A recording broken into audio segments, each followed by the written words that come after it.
حياكم الله مشاهدينا الكرام، السلام عليكم ورحمة الله وبركاته. أهلا بكم إلى حلقة جديدة من برنامج بصراحة معي أنا عمار الصالحي. كركوك ودوران عجلة الانتخابات. الانتخابات القادمة قد تكون انتخابات حاسمة وخصوصا في محافظة كركوك. الانقسام العربي في محافظة كركوك، كيف سيكون شكل الكرد في التحالفات القادمة فيما يخص كركوك، تحديدا الاتحاد الوطني الكردستاني من سيكون حليفه في المناطق المتنازع عليها. كل هذه المحاور سوف أطرحها على ضيفي في هذه الحلقة. الدكتورة شيلان فتحي عضو الاتحاد الوطني الكردستاني، حياك الله دكتورة واهلا وسهلا بك وشكرا لتلبية الدعوة. لكم. ايضا الدكتور معراج الحديدي القيادي في المكون العربي، حياك الله دكتور وشكرا لتلبية الدعوة واهلا وسهلا بك. خليني ابدي وياك دكتورة حول مجلس محافظة كركوك وإدارة كركوك. بعد ماراثون كبير انتخب محافظ كركوك وإدارة جديدة في كركوك ومجلس محافظة جديد، وسنصل إلى 9 أشهر أو 10 أشهر من عمل المحافظة وأيضا المجلس. كيف تقيمين عمل مجلس إدارة كركوك وإدارة كركوك الجديدة، وما هو التغيير الذي حصل لكركوك بعد إجراء الانتخابات؟ بداية طبعا أشكر قناة فضائية كركوك وأشكرك أستاذ عمار، وأيضا سعيدة بلقاء الدكتور معراج في هذا البرنامج الحواري القيم. طبعا لكل عملية انتخابية استحقاق انتخابي، والذي حصل في كركوك هو كان ناتج عن الاستحقاق الانتخابي للاتحاد الوطني الكردستاني الذي حصل على 5 مقاعد من مقاعد مجلس المحافظة، وهو ما لم يحصل عليه أي قائمة انتخابية منافسة للاتحاد الوطني الكردستاني.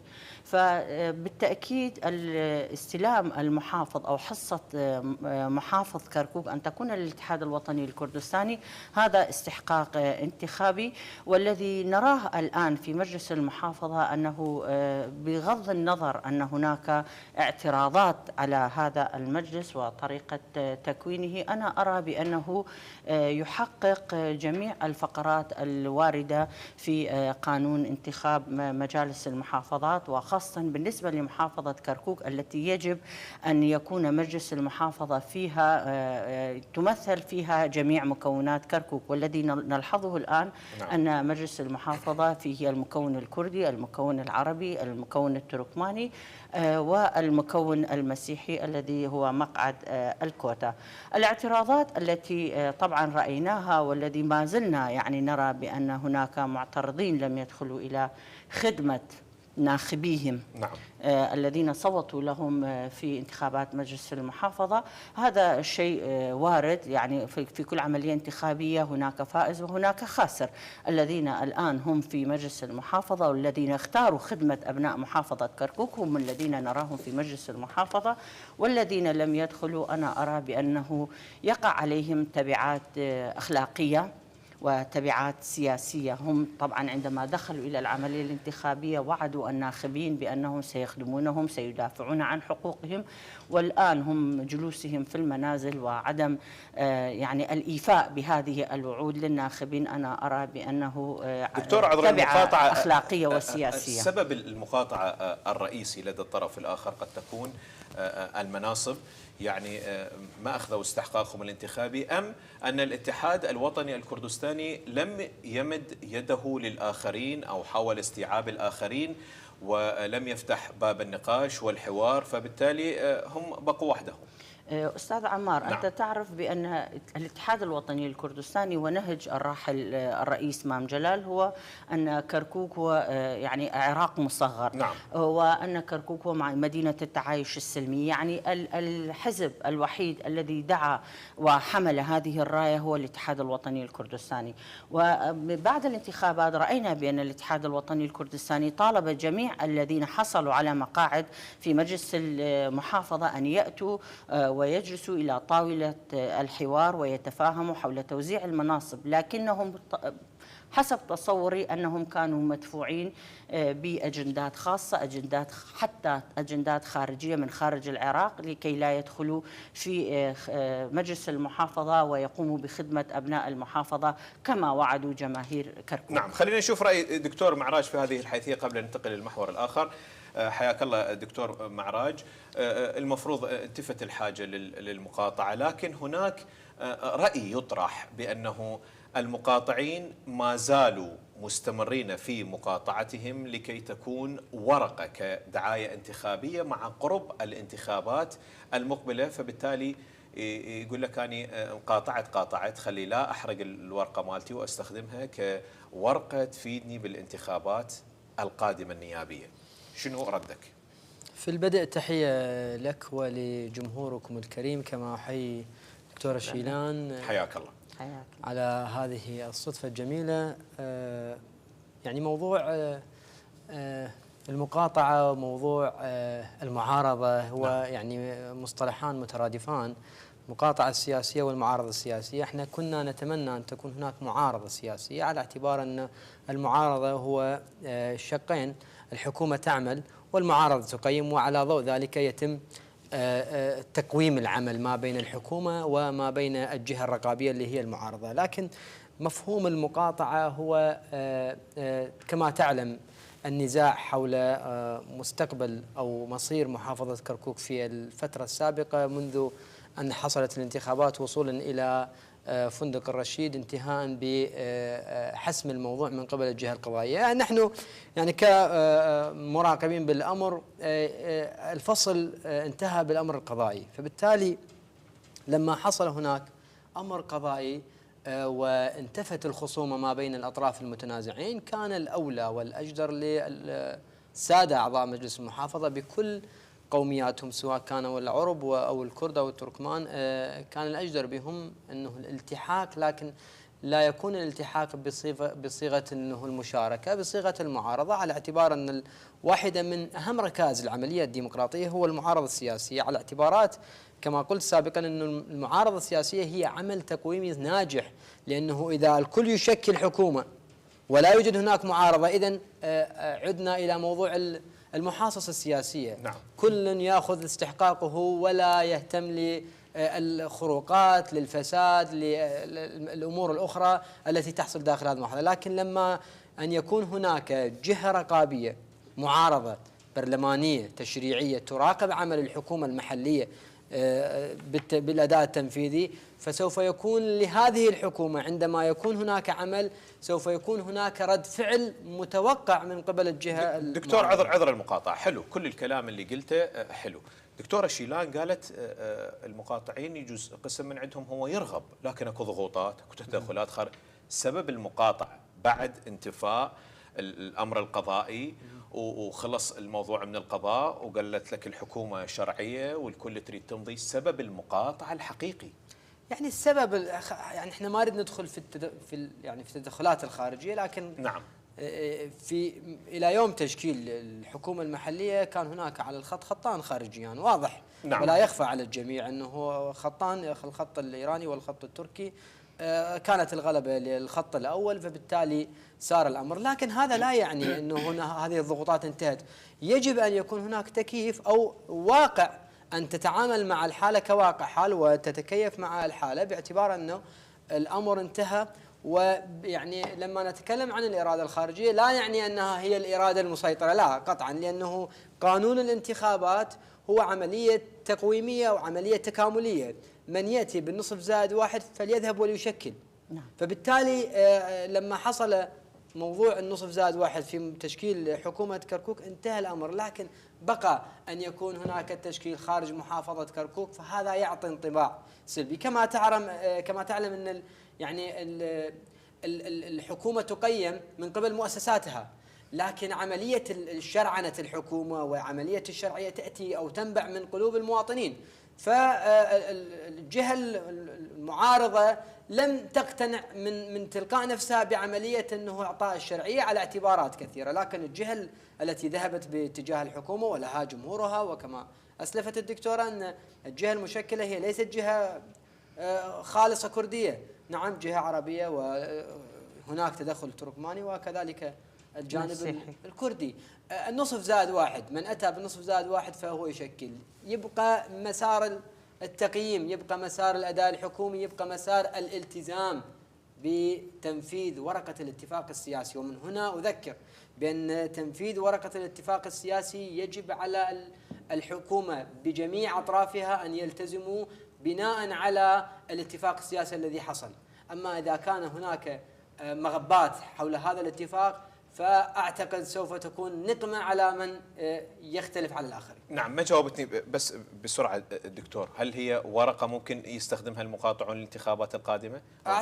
أعتقد أنه يعني سابقا أنه الدعايات الانتخابية اليوم في داخل مدينة كركوك إلى الانتخابات الأخيرة هي الدعاية لربما قومية، وما زالت قومية، لأن نعم. الواقع في كركوك هو أن الدعاية الانتخابية قومية. أنا كردي وعربي وتركماني، أنا تركماني وإلى آخره. لكن هذا الأمر أعطى فسحة للمعارضين أو المقاطعين أن يذب اللوم على الطرف الند له كالاتحاد الوطني. اليوم الديمقراطي يعطي لوما عليهم، الأخوة العرب نعم. المقاطعين يلومون المشاركين وهكذا. فبالتالي يعني نخرج من خندقة القوميات، وإن كان الأصل في التنازع في القومي هو الحاصل. نعم. لكن هذا الأمر نعم. اللي يحصل. دكتور، حتى نخرج من مجلس محافظة كركوك وننتقل للانتخابات، لكن عقبي لي على نقطة على عمل مجلس محافظة كركوك. اليوم النصف زائد واحد هو 9. نعم. ليس نصف مريح. نعم. فبالتالي ممكن شخصين ينسحبون، يتوقف عمل الإدارة. إيش قد أثر النصف زائد واحد فقط، يعني ب9 أعضاء وليس بأريحية 12 13 10؟ نعم. إيش قد أثر على أداء إدارة محافظة كركوك؟ بالتأكيد يعني هذا الحراك السياسي المتأزم الموجود داخل نعم. الساحة الكركوكية في محافظة كركوك من وجهة نظري عرقل الكثير من عمل مجلس محافظة كركوك وحتى السيد محافظ كركوك. نعلم الآن بأن لديهم الكثير من المشاريع، مثلا مد وتصليح الطرق من هنا إلى سليمانية، فلكة إخوان، مشروع مياه الذي هم يعني في طور في صدد إنجازه، يعني تحويل الطاقة في كركوك إلى طاقة نظيفة عبر يعني الطاقة الشمسية وغيرها. الكثير من المشاريع التي يعني بدأت مجلس محافظة كركوك في تنفيذها، ولديها الكثير أيضا من المشاريع، مثلا تشجير الشوارع في محافظة كركوك وغيرها الكثير من المشاريع. هذه المشاريع نعلم وتعلمون والسادة المشاهدين أيضا يعلمون، لكل مشروع إذا أردنا أن نخدم في أي مجال في من المجالات أو في أي محافظة من المحافظات لدينا سقف زمني.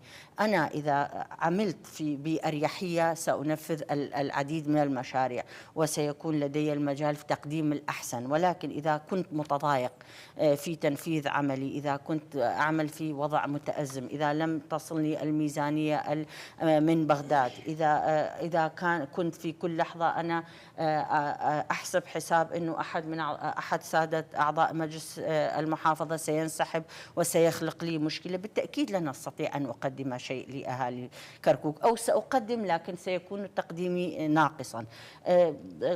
الدكتور معراج ذكر الاتفاقية السياسية، أنا يعني لا أريد الخوض هذه اتفاقات سياسية.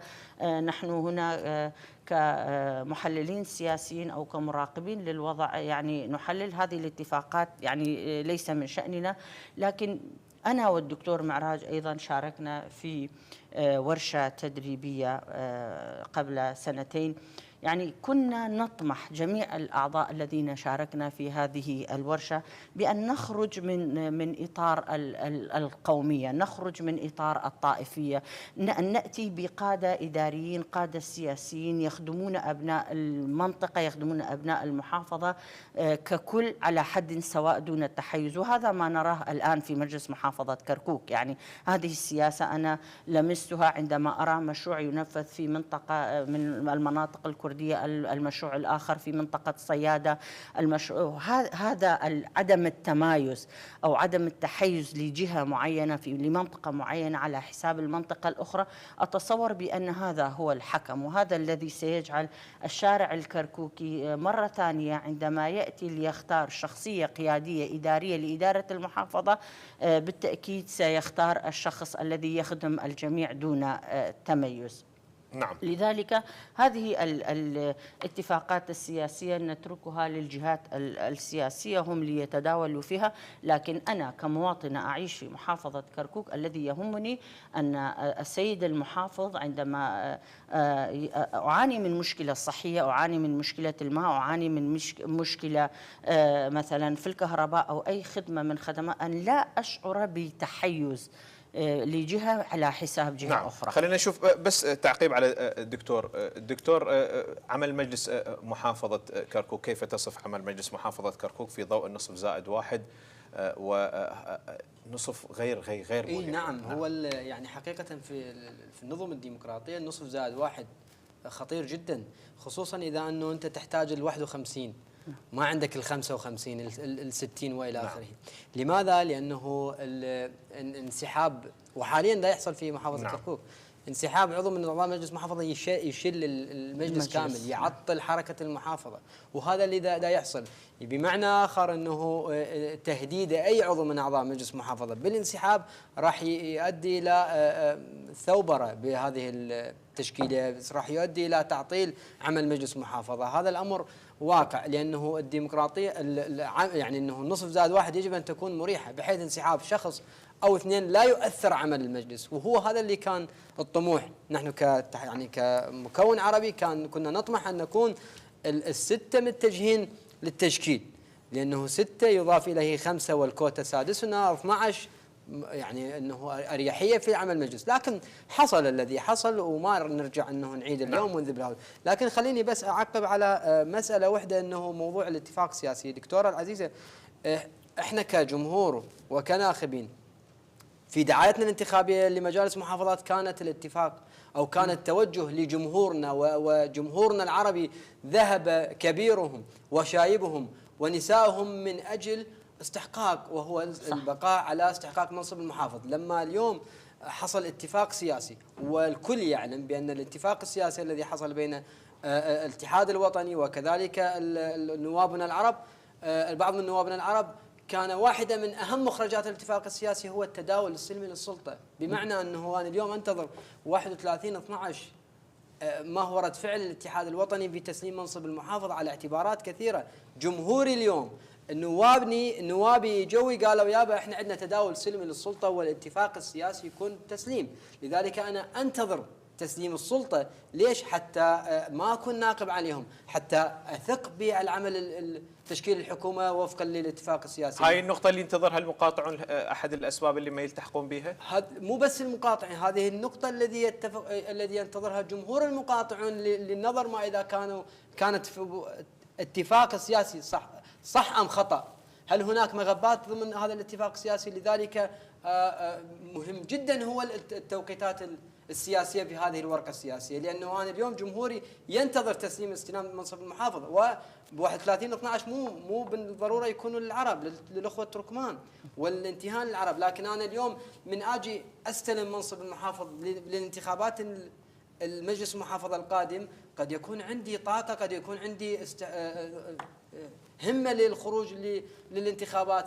اليوم الشارع العربي اليوم بتسليم منصب المحافظ، اليوم الشارع العربي فيه نوع من الفتور، فيه نوع من العزوف. أنا شلون أرجع أعيد الثقة بجمهوري؟ هذا الشيء اللي راح يأثر على العرب بالانتخابات القادمة دكتور معراج، خاصة أن احنا تحدث حضرتك على 31/12 لكن الانتخابات هي 11/11. فبالتالي الجمهور العربي شلون راح يكون موقفه امام الزحف الكبير اللي راح للانتخابات في مجالس المحافظات؟ شلون راح يكون الزحف بالانتخابات البرلمانيه القادمه فيما يخص الجمهور العربي؟ اعتقد انه اسلفت سابقا بانه الانتخابات داخل محافظه كركوك هو انتخابات قوميه، فبالتالي التحشيد القومي، يعني احنا كمهتمين بهذا الشأن راح نحشد جماهيرنا على اعتبارات أنه يجب أن يكون لممثلين كركوك العرب تمثيل حقيقي. وفقا هذا التمثيل الحقيقي لا يأتي من فراغ، يأتي من خلال أعداد أعضاء مجلس النواب العرب في محافظة كركوك في بغداد. لذلك دورنا، ومن هذا المنبر أوجه رسالة لجمهورنا العربي: اتركوا الخلافات ما بين المكون العربي، اتركوا النزاعات ما بين أشخاص المكون العربي.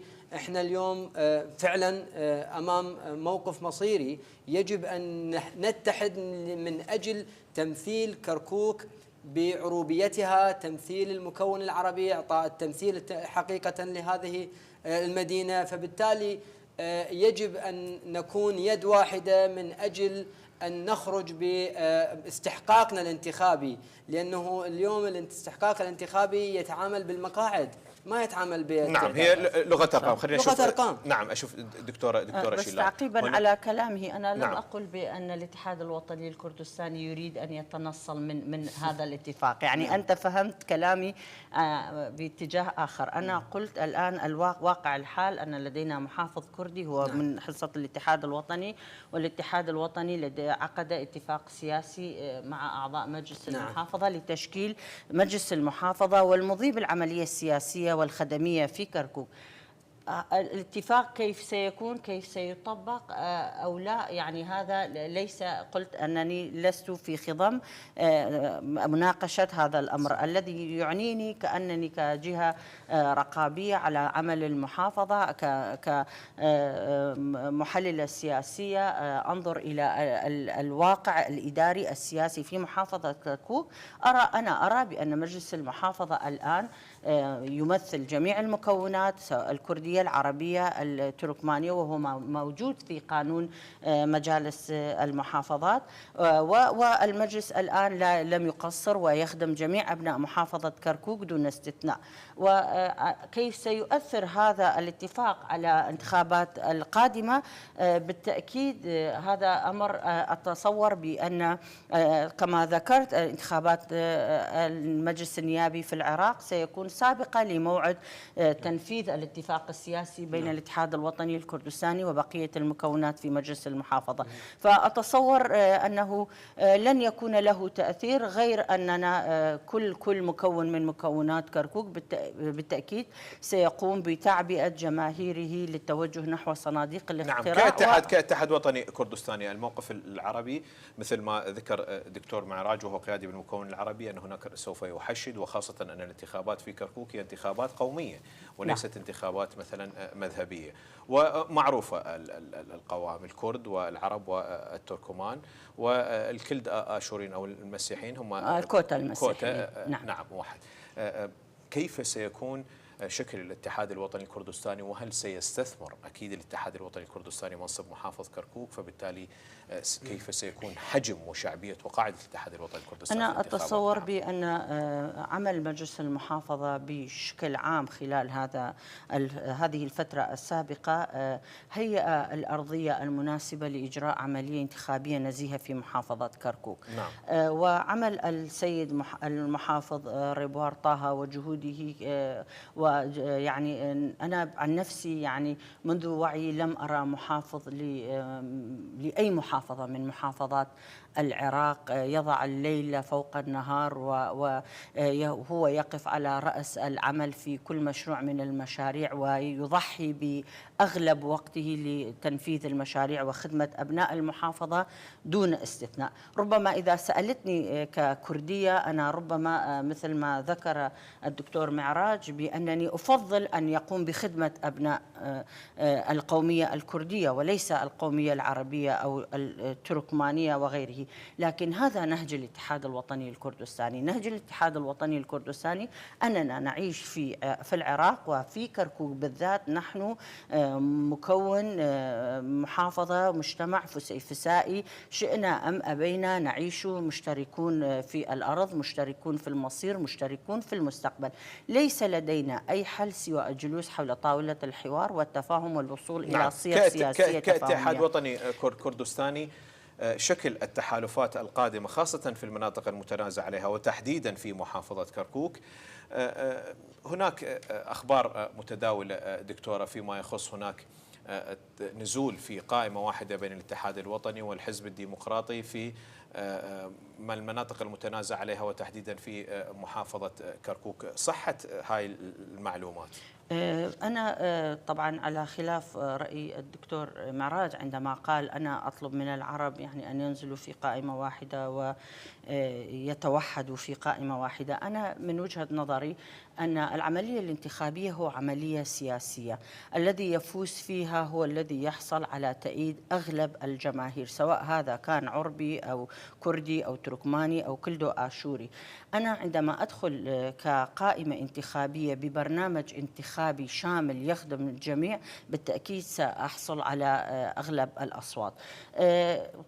الاتحاد الوطني الكردستاني وبقية الأحزاب أيضا لا أتصور أنهم يدخلون إلى أي عملية مثلا تحالف اعتباطا. سابقا الاتحاد الوطني الكردستاني دخل تحالفات، لكن في العادة الاتحاد الوطني الكردستاني ينظر إلى وضعه السياسي ويستفتي جماهيره أو القاعدة الجماهيرية له. الآن القاعدة الجماهيرية للاتحاد الوطني الكردستاني حسب ما قرأت وحسب ما اطلعت ليس مع أن يتحالف الاتحاد الوطني الكردستاني مع أي حزب سياسي آخر. ربما إذا توحد جميع الأحزاب السياسية في العاملة أو المتنافسة في كركوك في قائمة واحدة ربما، ولكن أن يتحالف مع حزب دون حزب آخر هذا وفق وجهة نظري مستبعد وغير مقبول من قبل جماهير الاتحاد الوطني الكردستاني. أنا متى سأقوم بالتحالف مع أي مكون سواء كان هذا المكون مسيحي أو عربي أو تركماني عندما أجد هناك مشتركات بين البرنامج السياسي الذي أريد تنفيذه خلال الدورة النيابية القادمة ال4 سنوات مع هذه القائمة. ولكن إذا طبعا كانت هذه البرامج بعيدة جدا بالتأكيد لن أتحالف معها. نعم، إذن في المناطق المتنازع عليها سينزل وحدة الاتحاد الوطني الكردستاني وفق وجهة نظري. لكن هذا لا يعني أنني أختلف مع بقية الأحزاب. ربما أستطيع أن أشكل تحالف مثلا في بغداد مع الأحزاب الكردية في بغداد حول المطالبة بحقوق الشعب الكردي، نعم. استحقاق الشعب الكردي. أو ربما أستطيع أن أدخل بتحالفات سياسية مع بقية نواب محافظة كركوك للمطالبة بحقوق أبناء محافظة كركوك بالميزانية، بالخدمات، بالمشاريع. يعني هذه التحالفات ليست تحالفات كونكريتية غير قابلة مثلا للانفكاك. نعم. أو مثلا أنا أستطيع أن أتحالف مع الديمقراطي مثلا في موضوع معين في بغداد، وأتحالف مع بقية النواب في كركوك مثلا نعلم أنه إلى الآن مثلا لا يوجد ميزانية المحافظات، لا تصل، لم يتم إقرار موازنة المحافظات ومحافظة كركوك ومجلس المحافظة وأيضا بقية المحافظات. المشاريع التي يقومون بتنفيذها هي مثلا بتدابير إدارية أو من خلال البترودولار. لكنني أستطيع مثلا أن أتحالف مع بقية نواب محافظة كركوك سواء العرب أو الكرد أو المسيحيين في بغداد للمصلحة العامة لأبناء محافظة كركوك. خلينا نشوف رأي دكتور معراج اللي حصل في محافظة كركوك، وشفنا الانقسام العربي الواضح في محافظة كركوك، شلون راح يكون تداعياته بالانتخابات النيابية. هل اليوم المكون العربي خلال هذه الفترة بدأ يلملم صفوفه من جديد وممكن يكون هناك تحالف عربي موحد لخوض غمار الانتخابات النيابية المقبلة، أم الانقسام بعده موجود وممكن ينزلون بأكثر من قائمة؟ شلون تشوف الشكل العربي للانتخابات القادمة؟ والله يعني مسألة التوحد العربي هو طموح كل مواطن عربي في هذه المحافظة للخروج من عنق الزجاجة، لأنه البقاء ضمن هذا المسار التشتت يعني خسارة لربما مقعد أو مقعدين من مقاعد مجلس النواب. لذلك كل الجمهور العربي يعني يتمنى أن يكون رؤساء الكتل أو أعضاء مجلس النواب العرب، معالي السيد وزير التخطيط، السيد راكان، الشيخ وصفي، الشيخ مهيمن، نتمنى كجمهور عربي نتمنى أن يتركوا الخلافات على جنب ويعملوا لمصلحة المكون، لأنه سيد العزيز نحن في محافظة كركوك مصيرنا واحد. خلافاتنا الشخصية تنعكس سلبا على الجمهور العربي، والجمهور العربي أنا أعتقد ومن هنا أقول الجمهور العربي إذا ما عزف عن الانتخابات فسوف يعاقب نفسه ويعاقب نوابه. لذلك يجب أن يكون هناك استيعاب، ويجب أن يكون هناك توافق ما بين السادة أعضاء مجلس النواب وكذلك جمهورهم. يجب أن يكون هناك مكاشفة ما بينهم، لأنه الموضوع هو موضوع مصيري. احنا بانتخابات 2010 النواب القائمة العراقية التي نزلت في كركوك كمكون عربي كقائمة متحدة أخذنا تقريبا 5 أو 6 مقاعد بال2010. هذا الاندفاع دفع الشارع العربي للارتياح صراحة، لكن النكسة التي حصلت ب 2014 لم نستطع أن نأتي سوى بنائبين فقط، الدكتور محمد تميم وسيد خالد المفرجي. لذا أنا أعتقد وأتمنى أن أكون خاطئا، أنا أعتقد أنه انتعاشة انتخابات مجالس المحافظات ب6 نواب عرب هي كانت انتعاشة وكانت رسالة قوية للآخرين أيضا بأن العرب إذا اتحدوا فسوف يأتون بأرقام تخيف. لذلك أتمنى أن لا تكون بعد هذه الانتعاشة كثيرة. عقب لي على نقطة الزعامة دكتور، هل ممكن أن نشهد قائمة عربية في محافظة كركوك زعيمها من كركوك وليس زعيمها من خارج نعم، احنا حقيقة يعني مسألة يعني تؤذينا جدا انه نفتقد الى الزعامة المحلية. نعم. لماذا نفتقد للزعامة المحلية؟ احمد الجبوري السيد المحافظ في صلاح الدين حزب الجماهير، من محافظ الى نائب الى حزب الجماهير الى 5 مقاعد الى متحالف في بغداد. نعم. رقم صعب. ماذا يفتقد النوابنا العرب زعاماتنا العرب؟ دكتور محمد تميم له باع طويل في عمل السياسي منذ 2003، هو فاعل سياسي قوي ونائب إلى يومنا هذا، وصولا إلى نائب رئيس مجلس الوزراء. ما الذي نفتقده كعرب محليين في كركوك؟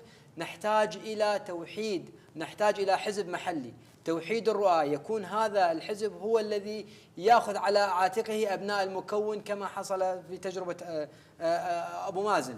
لذلك لا أعتقد أن يكون أن الجمهور العربي سوف يكون عازفا. أتمنى أن يكون نشد الهمم، وأتمنى أن يكون الجمهور العربي قوي جدا، وأتمنى أن يكون الجمهور العربي رقم صعب في المعادلة الانتخابية، لأنه وجود الجمهور العربي يعني وجود زعامات في محافظة بغداد، ويعني وجود قرار قوي في بغداد. احنا الانتخابات الأخيرة نائب رئيس مجلس الوزراء ووزير التخطيط، وكذلك عندنا أعضاء مجلس النواب. فالوضع يعني القرار العربي في بغداد قوي جدا بالنسبة لمحافظة كركوك. لذلك إذا ما عزف الناخب العربي فسوف ينقص أو سوف يفل هذا النجم الساطع.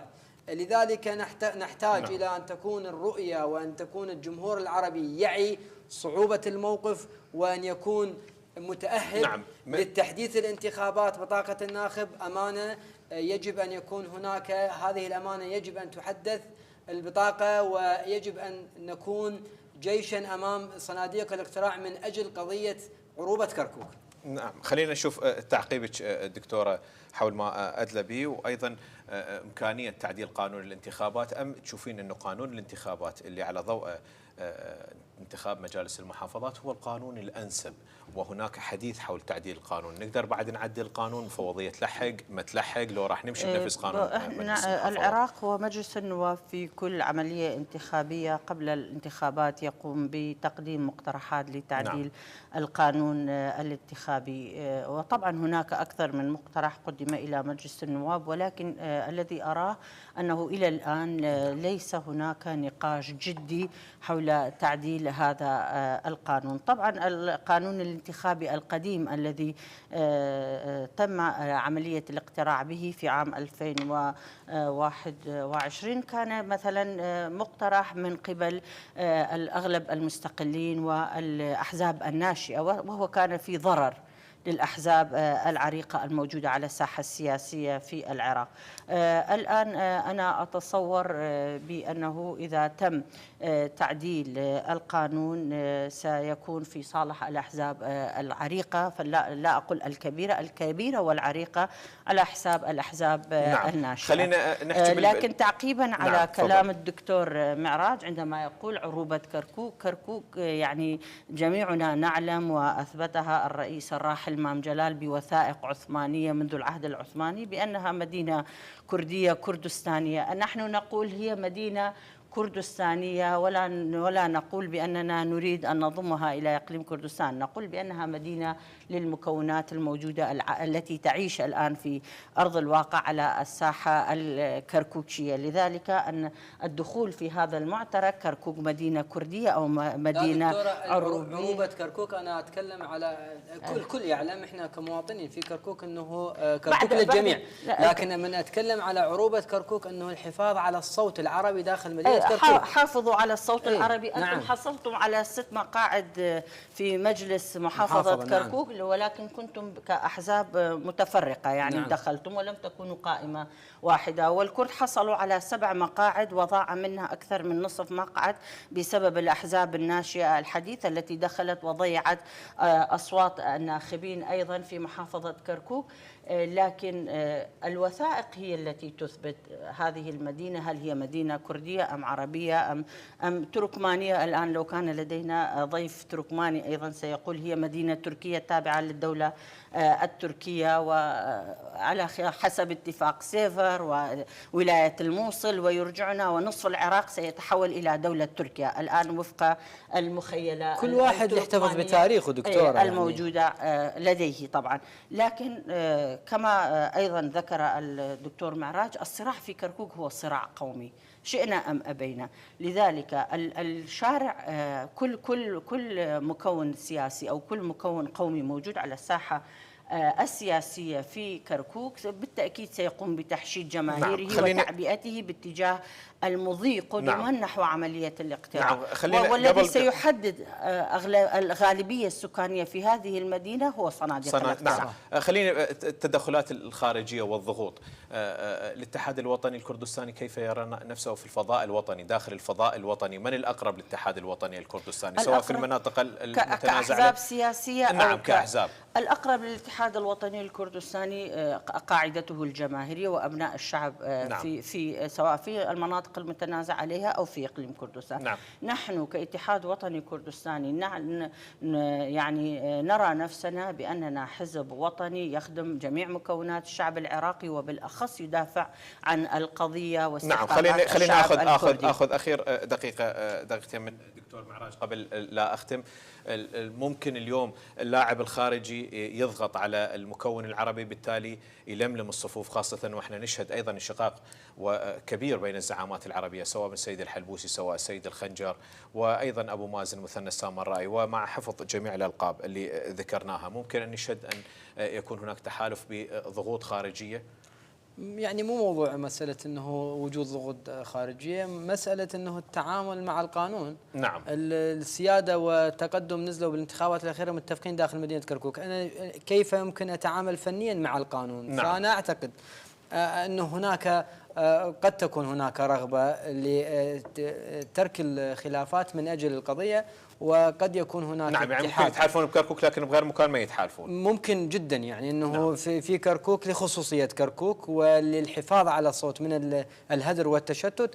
اتمنى ان يكون هناك توحيد للرؤى لاجل القضيه في هذا المجال. نعم. شلون نشوف قبل لا اختم قانون الانتخابات اللي اجرت به مجالس المحافظات؟ هذا القانون جيد يمشي به على يعني مساله التعديل هو مساله صعبه، لكن بالتعديل هناك انصاف للقوائم الصغيره، وكما تعلم انه القوائم الصغيره في كل انتخابات تؤكل من قبل القوائم الكبيرة. لذلك من الإنصاف أنه نعطي للأحزاب الناشئة، للدماء الجديدة، لجماعة تشرين وغيرهم، لكن لا أعتقد أن هناك رغبة للسلطة السياسية في بغداد لتعديل قانون الانتخابات. نعم، أشكرك جزيل الشكر الدكتور معراج الحديدي القيادي في المكون العربي على كل ما أدليت به من معلومات. أيضا الشكر موصول للدكتورة شيلان فتحي عضو الاتحاد الوطني الكردستاني. أيضا مشاهدينا الكرام الشكر موصول إليكم. ألتقيكم في الحلقة القادمة ومحور آخر وضيوف آخرون. تحياتي وتحيات فريق العمل. السلام عليكم ورحمة الله وبركاته. إلى اللقاء.